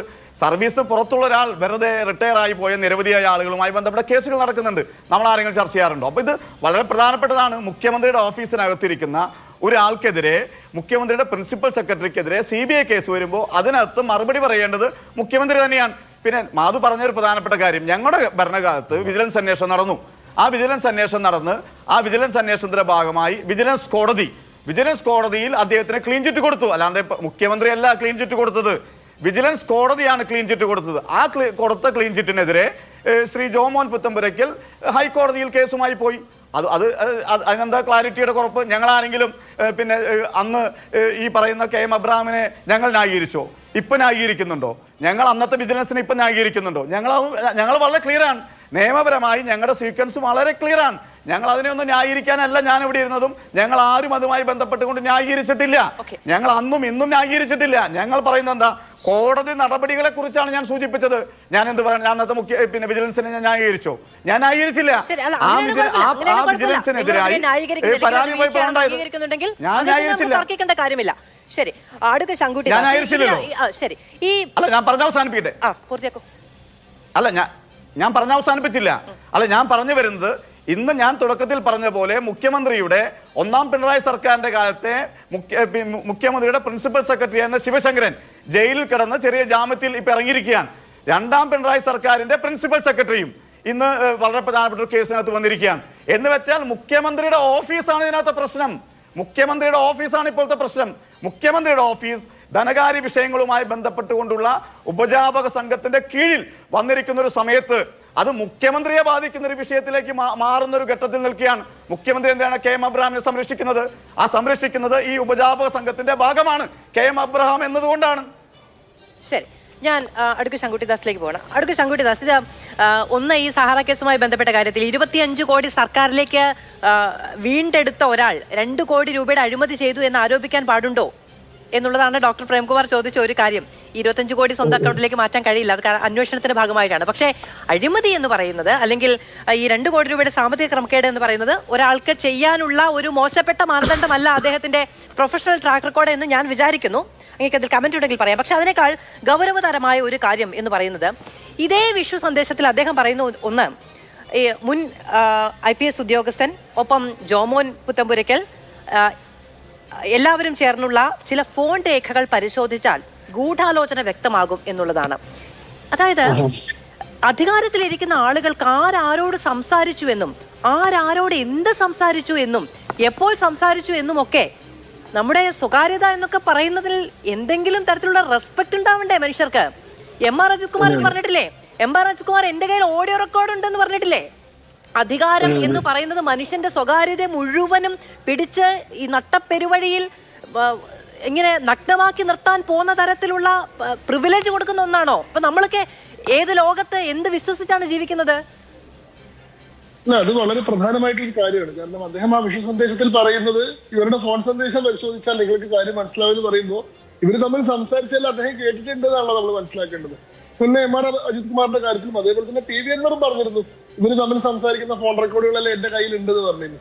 അപ്പൊ ഒരു കാലഘട്ടത്തിൽ ഇവിടെ ഭരണത്തിൽ സ്വാധീനത്തിലിരിക്കുന്ന ആളുകൾക്ക് അവർക്ക് സംശയമുള്ള ആരുടെയും ഫോണിൽ ടാപ്പ് ചെയ്യാനും ഇവരുടെ സംഭാഷണങ്ങളൊക്കെ കേൾക്കാനുള്ള സാഹചര്യം നാട്ടിൽ നിലനിൽക്കുന്നുണ്ട്. നമ്മുടെ സ്വകാര്യത എന്നൊക്കെ പറയുന്നത് സുന്ദരമായിട്ടുള്ള ഒരു സ്വപ്നം മാത്രമാണ്, അതൊന്നും തലത്തിൽ നടത്തുന്നില്ല എന്നതൊരു കാര്യം. ഇനി ഇവിടുത്തെ ഏറ്റവും തമാശയുള്ള കാര്യം ഇദ്ദേഹം പറയുന്നത്, കെ എം എബ്രഹാം പറയുന്നത് മുഖ്യമന്ത്രി പറഞ്ഞാൽ രാജിവെക്കാം, മുഖ്യമന്ത്രി തീരുമാനിക്കട്ടെ എന്ന്.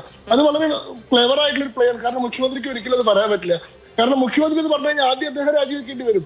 അദ്ദേഹത്തിന്റെ മകൾക്കെതിരെയുള്ള അന്വേഷണം നടക്കുന്ന സമയത്ത് ധാർമ്മിക ഉത്തരവാദിത്തത്തിന്റെ പേരിൽ രാജിവെക്കുമോ എന്ന് ചോദിക്കുമ്പോൾ അല്ലെങ്കിൽ അതിനോട് കമന്റ് ചെയ്യാൻ പറയുമ്പോൾ കോടതിയുടെ പരിഗണനയിൽ ഇരിക്കുന്ന കാര്യത്തിൽ ഞാൻ കമന്റ് ചെയ്യുന്നത് ശരിയല്ലെന്ന് പറഞ്ഞ് ഒഴിയുന്ന ഒരാള് എങ്ങനെയാണ് തന്റെ സഹപ്രവർത്തകരോട് അന്വേഷണത്തിന്റെ പേരിൽ രാജിവെക്കാൻ പറയാ? അപ്പൊ മുഖ്യമന്ത്രി ഇത് പറയാൻ പറ്റില്ല. കെ എം എബ്രഹാമിന് സ്വന്തം തോന്നി രാജിവെക്കണമെങ്കിൽ ന്യായമായിട്ടുള്ള 3 കാര്യങ്ങൾ ഞാൻ പറയാം. ഒന്ന്, ഇവിടെ പറഞ്ഞു വിജിലൻസിന്റെ ക്വിക്ക് വെരിഫിക്കേഷൻ ശരിയായിട്ടില്ലെങ്കിൽ CBI-നോട് ക്വിക്ക് വെരിഫിക്കേഷൻ നടത്താനാണ് പറയേണ്ടിയിരുന്നത്. CBI-നോട് നേരിട്ട് കേസെടുക്കാൻ പറഞ്ഞത് പ്രോസസ്സ് സ്കിപ്പ് ചെയ്യലാണ്. അടിസ്ഥാനരഹിതവും അസംബന്ധവുമാണ് ആ വാദം. കാരണം എന്താ, ഇനിയൊരു ക്വിക്ക് വെരിഫിക്കേഷന്റെ സാധ്യതയില്ല.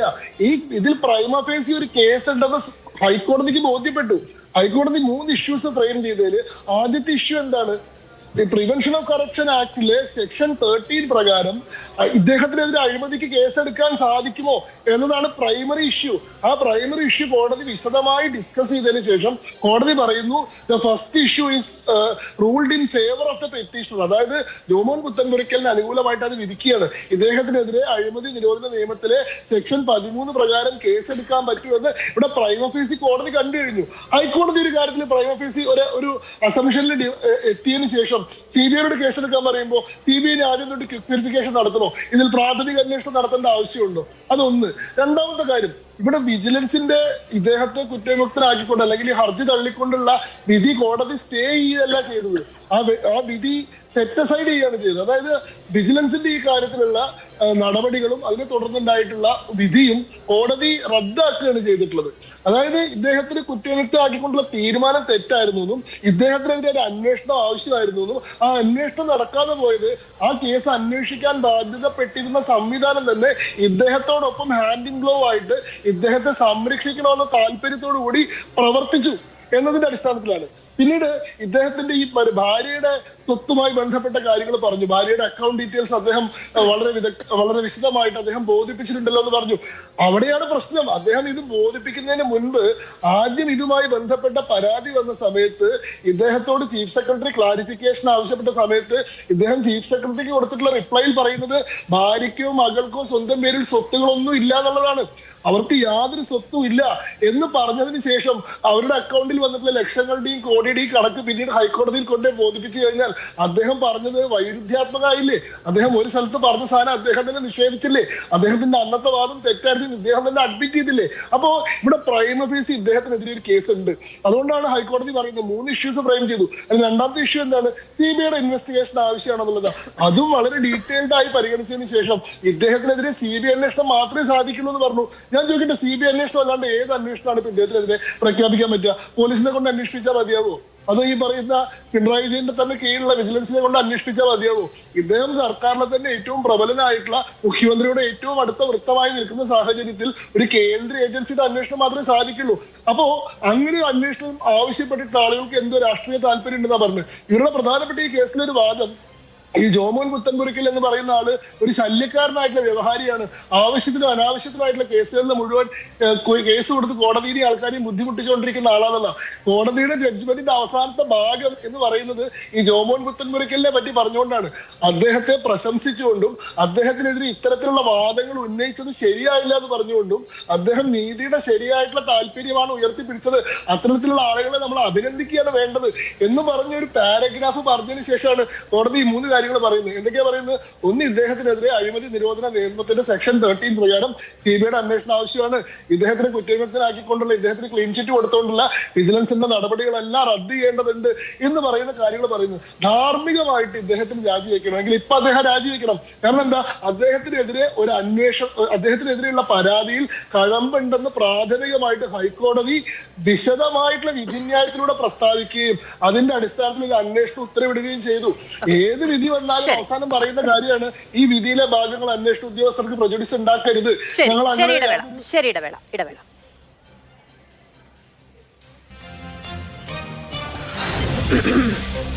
തിരികെ സ്വാഗതം ചർച്ചയിലേക്ക്. ഡോക്ടർ പ്രേംകുമാർ, ഇപ്പം നമ്മൾ ഈ ജഡ്ജ്മെന്റും കാര്യങ്ങളും അതിൻ്റെ സാങ്കേതികമായ വശങ്ങളും ഒക്കെ ചർച്ച ചെയ്യേണ്ടി വരുന്നത് പോലും സത്യം പറഞ്ഞാൽ ഒരു വലിയ പ്രിവിലേജാണ് സർക്കാരിനും സംവിധാനത്തിനും. കാരണം നമ്മൾക്ക് നിയമവ്യവസ്ഥയിൽ വിശ്വസിക്കുന്നവരാണ് അല്ലേ ആത്യന്തികമായി, അല്ലെങ്കിൽ നമ്മളങ്ങനെ പ്രഖ്യാപിക്കണം നമുക്ക് നിയമത്തിലും നീതിന്യായ വ്യവസ്ഥയിലും വിശ്വാസമില്ല എന്നുള്ളത്. കോടതി ഒരു അന്വേഷണം വേണം, CBI എന്ന് പറയുന്ന ഒരു ഏജൻസിയെ അതിൻ്റെ അന്വേഷണം ഏൽപ്പിക്കുന്നു. അതിന് കാര്യമായി ഈ വിധിയിൽ തന്നെ പറയുന്ന ഒരു കാര്യം കോടതിക്ക് വിജിലൻസിന് വിശ്വാസമില്ല എന്നുള്ളതാണ്. അപ്പോൾ സത്യം പറഞ്ഞാൽ ജനാധിപത്യ വിശ്വാസികൾ വിചാരിക്കുന്നത്, നിഷ്കളങ്കരാണല്ലോ, വിചാരിക്കുന്നത് ആ സ്പോട്ടിൽ അദ്ദേഹം രാജിവെച്ച് പോകും, അല്ലെങ്കിൽ അദ്ദേഹത്തിന്റെ രാജി ആവശ്യപ്പെടും എന്നുള്ളതാണ്. നമ്മൾ ഇവിടെ ഇരുന്ന് ഓരോ ഖണ്ഡിക വെച്ച് സംസാരിക്കുന്നത് പോലും ഈ അധികാരം കൈക്കൊള്ളുന്നവരുടെ, അത് കൊണ്ടാടുന്നവരുടെ, ആഘോഷിക്കുന്നവരുടെ ഒരു വലിയ പ്രിവിലേജ് അല്ലേ എന്നുള്ളതാണ് ഞാൻ അങ്ങോട്ട് ചോദിച്ചത്. സംസ്ഥാനത്തെ നിയമ സംവിധാനത്തിന്, നീതിന്യായ വ്യവസ്ഥയ്ക്ക് വിശ്വാസമില്ലാത്ത ഒരു വിജിലൻസ് എന്ന് പറഞ്ഞാൽ ജനങ്ങളുടെ അവസ്ഥ പരിതാപകരമല്ലേ? അത് നമ്മൾ വളരെ ഉട്ടോപ്യനായ ഒരു ലോകത്തിരുന്ന് ആലോചിക്കുന്നതുകൊണ്ടാണ്. ഒരു ട്രെയിൻ ആക്സിഡന്റ് ഉണ്ടായ സമയത്ത് ലാൽ ബഹദൂർ ശാസ്ത്രി രാജിവെച്ചിട്ടുണ്ടായിരുന്നു. ഇന്നത്തെ ഇന്ത്യയിൽ അങ്ങനെ നടക്കുമോ എന്നുള്ളത്, എല്ലാ സംവിധാനങ്ങളും അതിന്റെ പഴയകാല സ്വാതന്ത്ര്യ സമര കാലത്തുള്ള ക്വാളിറ്റിയിൽ നിന്നൊക്കെ താഴേക്ക് പോന്നിരുന്ന കാലത്ത് ഇങ്ങനെ വല്ലപ്പോഴും ഒരു ചെറിയ സാങ്കേതികത്വത്തിന്റെ മേലിൽ പിടിക്കപ്പെടുന്ന ആളുകൾ മാത്രം രക്തസാക്ഷികളാവണമെന്ന് നമ്മൾ വിചാരിക്കുന്നതിനകത്തുള്ള പ്രശ്നമാണ് എന്നാണ് ഞാൻ കരുതുന്നത്. ജനറലി മാധുവിന്റെ വളരെ പേഴ്സണലായ ചോദ്യത്തോട്. പിന്നെ അനിൽ അക്കരെ പറഞ്ഞത് വളരെ ക്ലിയർ ആണ്, ഞാൻ അദ്ദേഹത്തിനോട് യോജിക്കുന്നു. ഇത് ഡിസ്കസ് ചെയ്യേണ്ടതുണ്ട്, പ്രൈം ടൈം ചർച്ചയിൽ ഡിസ്കസ് ചെയ്യേണ്ടതുണ്ട്. കോൺഗ്രസിന്റെ പ്രതിനിധിയും ഇടത് സഹയാത്രികനും BJP പ്രതിനിധിയും ഒക്കെ വരുന്നത് ഇതിനൊരു പൊളിറ്റിക്കൽ ഡയമെൻഷൻ ഉള്ളതുകൊണ്ടാണ്. അഥവാ KM എബ്രഹാം ഇപ്പോൾ നിലവിൽ മുഖ്യമന്ത്രിയുടെ ചീഫ് പ്രിൻസിപ്പൽ സെക്രട്ടറി ആയതുകൊണ്ടാണ്. അവിടം വരെ എനിക്ക് ശരിയാണ്. പക്ഷേ KM എബ്രഹാമിനെതിരെ ഇപ്പോൾ വന്നിരിക്കുന്ന ഈ അന്വേഷണം എന്നുള്ളത് കേരളത്തിൽ ഇപ്പോൾ നിലവിലുള്ള ഭരണ സംവിധാനമോ മുഖ്യമന്ത്രിയോ മുഖ്യമന്ത്രിയുടെ ഓഫീസോ ആയിട്ട് ഡയറക്ട്ലി കണക്ട് ചെയ്യാൻ പറ്റുന്ന ഒരു കാര്യമല്ല. ഒരു എൻക്വയറിയിൽ കുറ്റം ചെയ്തിട്ടില്ല എന്ന് കണ്ടെത്തിയിട്ടില്ല ഒരാൾക്കെതിരെ രണ്ടാമതൊരു എൻക്വയറി നടത്താൻ വേണ്ടി ഹൈക്കോടതി പറഞ്ഞു. ഇത്രയുമാണ് സിനേറിയോ. ഇതിന്റെ പേരിൽ മുഖ്യമന്ത്രി രാജിവെക്കണമെന്നും മുഖ്യമന്ത്രിയുടെ ഓഫീസിന്റെ എല്ലാ നൈതികതയും നഷ്ടപ്പെട്ടു പോയി എന്നും പറയുന്നത് കഴിഞ്ഞ കുറെ കാലങ്ങളായിട്ട് നമ്മൾ ഇങ്ങനെ കേട്ടുകൊണ്ടിരിക്കുന്ന കാര്യമാണ്. അതിൽ ആ സീരീസിൽ ഒരെണ്ണം പോലും എസ്റ്റാബ്ലിഷ് ചെയ്യാൻ പറ്റിയിട്ടില്ല. ശിവശങ്കർ IAS അടക്കം EDയുടെ കേസ് നടക്കുന്നു എന്നല്ലാതെ ഈ ദിവസം വരെ സ്വർണ്ണ കള്ളക്കടത്തുമായിട്ട് ബന്ധപ്പെട്ട് പോലും സോളിഡ് ആയിട്ടുള്ള ഒരു എവിഡൻസും ഒരു കോടതിയിലും പ്രസന്റ് ചെയ്യാൻ പറ്റിയിട്ടില്ല. എല്ലാവരും വെറുതെ പോവുകയാണ് നമ്മൾ കണ്ടിട്ടുള്ളത് ഇതുവരേക്കും. ഇനി നാളെ വന്നേക്കാം, ഞാൻ അതിൽ ഞാൻ തർക്കിക്കാൻ ആളില്ല. ഇനി ശങ്കുട്ടി ദാസ്, അദ്ദേഹത്തിന്റെ രാഷ്ട്രീയത്തോട് 100% വിയോജിക്കുന്ന എൻ്റെ ഒരു സുഹൃത്താണ് അദ്ദേഹം നല്ലൊരു വക്കീലാണെന്ന് ഞാൻ വിചാരിക്കുന്നു. പക്ഷെ മാത്യു കുഴൽനാടനെ പോലുള്ള ലോജിക്ക് നിങ്ങൾ പറയരുത്. ഒറ്റ ഉദാഹരണത്തിന് നിങ്ങൾ പറയുന്ന ഈ വിധിന്യായത്തിന്റെ അവസാനം ഒരാഴ്ചക്കുള്ളിൽ 2 ആഴ്ചക്കുള്ളിൽ ഡോക്യുമെന്റ്സ് കൊടുക്കണം എന്ന് പറഞ്ഞു എന്നാണ്. അങ്ങനെ പറയുന്നില്ല, ഡോക്യുമെന്റ്സ് കൊടുക്കണം എന്നേ പറയുന്നുള്ളൂ. എത്രയും പെട്ടെന്ന് കൊടുക്കണം തന്നെയാണ്. പക്ഷെ ഞാനൊരു കാര്യം ചോദിക്കട്ടെ, പ്രൈമാ ഫേസി കോടതിക്ക് തോന്നിയാൽ പോലും ഹൈ ഒഫീഷ്യൽസിനെതിരെ CBI എൻക്വയറി പോലുള്ള എൻക്വയറീസ് നടത്തുമ്പം ക്വിക്ക് വെരിഫിക്കേഷൻ നടത്തേണ്ടതുണ്ട് എന്ന് ഈ ഹൈക്കോടതി വിധിയിൽ സുപ്രീം കോടതിയുടെയും പല ഹൈക്കോടതികളുടെയും വിധികൾ കോട്ട് ചെയ്തുകൊണ്ട് ഈ ജസ്റ്റിസ് K. ബാബു തന്നെയാണ് പറയുന്നത്, ഞാനല്ല പറയുന്നത്. ക്വിക്ക് വെരിഫിക്കേഷൻ നിർബന്ധമാണ് എന്നുള്ളത്. പക്ഷേ എന്നിട്ട് കൺക്ലൂഡ് ചെയ്യുന്ന എന്താണ്? വിജിലൻസ് ക്വിക്ക് വെരിഫിക്കേഷൻ നടത്തിയതുകൊണ്ട് ഇതിൽ ഡയറക്റ്റ് ആയിട്ട് FIR ഇടാം. അതിന്റെ അകത്താണ് നമ്മളൊരു കോമൺ സെൻസിൽ വായിക്കുമ്പോൾ നമുക്ക് എന്താണ് ഒരു മനസ്സിലാവായിക്കാം.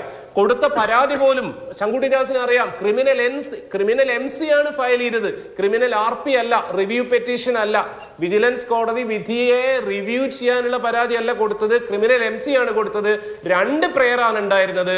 ഒന്ന് വിജിലൻസ് കോടതി വിധി സെറ്റ് അസൈഡ് ചെയ്യണം, രണ്ടാമത്തെ CBI എൻക്വയറി ഓർഡർ ചെയ്യണം. അങ്ങനെ 2 സാധനങ്ങളൂടെ കൊടുക്കുക എന്നുള്ളതിലും എനിക്കറിയില്ല, സാധാരണ പതിവ് നമ്മൾ കാണാത്ത ഒരു സംഗതിയാണ്. ഇതൊക്കെ ലീഗലി ക്വസ്റ്റ്യൻ ചെയ്യേണ്ട കാര്യങ്ങളാണ്. അതാണ് ഞാൻ പറഞ്ഞത്, ഇതിൽ അതിസാങ്കേതികമായ കാര്യങ്ങളുണ്ട്. ഒരു ലീഗൽ ബാറ്റിലാണ്, ലീഗൽ ഫൈറ്റ് ആണ്. അതിൽ ഇപ്പോൾ ആ കുറ്റാരോപിതനായിരിക്കുന്ന ആൾ നിലവിൽ മുഖ്യമന്ത്രിയുടെ പിണറായി വിജയന്റെ ചീഫ് പ്രിൻസിപ്പൽ സെക്രട്ടറി ആണ് എന്നുള്ളത് കൊണ്ട് അദ്ദേഹം രാജിവെക്കണം, മുഖ്യമന്ത്രി അദ്ദേഹത്തെ നീക്കണം എന്ന് പറയുന്നത് സബ്സ്റ്റാൻഷിയേറ്റ് ചെയ്യാൻ പറ്റുന്ന കാര്യമല്ല. കാരണം ഈ പറയുന്ന ഡിസ്പ്രൊപ്പോർഷനേറ്റ് അസറ്റ് അമാസ് ചെയ്തിരിക്കുന്നത് വേറൊരു കാലത്താണ്. അതിൽ ഒരു തവണ അദ്ദേഹത്തിന് ക്ലീൻ ചിറ്റ് കിട്ടിയിട്ടുള്ളതാണ്. രണ്ടാമത്തെ എൻക്വയറി ക്വിക്ക് വെരിഫിക്കേഷൻ ഇല്ലാതെ നടത്താൻ CBIയോട് പറഞ്ഞിരിക്കുന്നതാണ്. അവിടെ വരെയാണ് സിറ്റുവേഷൻ ഉള്ളത്. നമ്മളിപ്പോഴും സോണിയാഗാന്ധിയെയും രാഹുൽ ഗാന്ധിയെയും അംഗീകരിച്ച് തന്നെ നിൽക്കുന്നു. നമ്മളിപ്പോഴും 2 ക്രിമിനൽ കേസ്, ഇന്ന് K. സുധാകരനെ ക്വസ്റ്റ്യൻ ചെയ്യുന്നു. ഇതിനേക്കാൾ ഭീകരമായ ഒരു അഴിമതി കേസിലാണ്. അദ്ദേഹം തന്നെയാണ് KPCC പ്രസിഡന്റ്. അതുകൊണ്ട് കോൺഗ്രസ്സുകാർക്ക് ഇതിന് എത്രത്തോളം നൈതികത പറയാൻ പറ്റുമെന്നുള്ളത് വലിയൊരു പ്രശ്നം തന്നെയാണ്. ചർച്ച ചെയ്യുന്ന പോലുമില്ലല്ലോ. നമുക്ക് ഒരു കോൺഗ്രസ് നേതാവിന്റെ മരണവുമായി ബന്ധപ്പെട്ടാണ് അന്വേഷണം, പോലീസ് ഗ്രില്ല് ചെയ്യുന്നത്. ഇതേ ഫ്ലോറിൽ ഞാൻ ചർച്ചയ്ക്കെടുത്തിട്ടുണ്ട്. ആ കാര്യത്തിൽ എനിക്ക് ആത്മവിശ്വാസമുണ്ട്. എനിക്ക് മറ്റൊരു ചോദ്യത്തിലേക്ക്, മറ്റൊരു പാനലിസ്റ്റിലേക്ക് പോകാൻ കഴിയുന്ന സാഹചര്യം ഇല്ലാത്തതുകൊണ്ട് 2 കാര്യം ഞാൻ പറഞ്ഞു പോവുകയാണ്. ഒന്ന്, ഒരാൾക്കു നേരെയുള്ള ആരോപണത്തിന്റെ പേരിൽ അദ്ദേഹം രാജിവെക്കുന്നത് പോലെയല്ല സംസ്ഥാനത്തെ ഒരു വകുപ്പിൽ വിശ്വാസമില്ല എന്ന് കോടതി പറയുന്നത് എന്നുള്ളത് ഒരു ഉട്ടോപ്യൻ വിശദീകരണത്തിനുള്ളിൽ നിൽക്കുന്ന ഒന്നല്ല എന്ന് ഏറെ നിഷ്കളങ്കയായ ജനാധിപത്യ വിശ്വാസി എന്ന നിലയിൽ ഞാൻ അടിവരയിട്ട് പറയാൻ ശ്രമിക്കുന്നു. ഒരു വകുപ്പിൽ നിയമ സംവിധാനത്തിന് വിശ്വാസമില്ല എന്ന് പറയുന്നത് ഒരാൾക്കെതിരായ അഴിമതി ആരോപണം എന്ന തരത്തിൽ ലഘൂകരിച്ച് കാണാൻ സാധിക്കില്ല എന്ന് വിശ്വസിക്കുന്ന ഒരു എളിയ ജനാധിപത്യ വിശ്വാസിയാണ് ഞാൻ. രണ്ടാമത്തേത്, CMOയ്ക്ക് ബന്ധമില്ല, CMOയ്ക്ക് ബന്ധമില്ല എന്ന് ആവർത്തിച്ച് പറയുമ്പോൾ വിജിലൻസ് എന്ന് പറയുന്നത് ആരാണ് ഭരിക്കുന്നത് എന്നുള്ളത്, ആ വിജിലൻസിനെതിരെയാണ് വിജിലൻസിന്റെ ഡയറക്ടർ അടക്കം രക്ഷപ്പെടുത്താൻ ശ്രമിച്ചു KM എബ്രഹാമിനെ എന്ന് കോടതി ഈ വിധിയുടെ ഭാഗമായി പറയുന്നത് എങ്കിൽ ഈ മുഖ്യമന്ത്രിക്ക് ബന്ധമുള്ള അദ്ദേഹം ഭരിക്കുന്ന വകുപ്പിലായതുകൊണ്ട് അദ്ദേഹത്തിനെതിരെ ആ ചോദ്യങ്ങൾ ചോദിക്കാൻ സ്വാഭാവികമായും പ്രതിപക്ഷത്തിന് കഴിയും. ചോദ്യം ചോദിക്കാനേ കഴിയുള്ളൂ, മറുപടി പിടിച്ചു വാങ്ങാൻ കഴിയില്ല എന്നുള്ളതാണ് നമ്മുടെ ഈ നവീകരിക്കപ്പെട്ട സത്യാനന്തര ലോകത്തിന്റെ ഒരു പ്രത്യേകത എന്ന് പറഞ്ഞ് അവസാനിപ്പിക്കുന്നു. വളരെയധികം നന്ദി പാനലിസ്റ്റുകൾക്കും.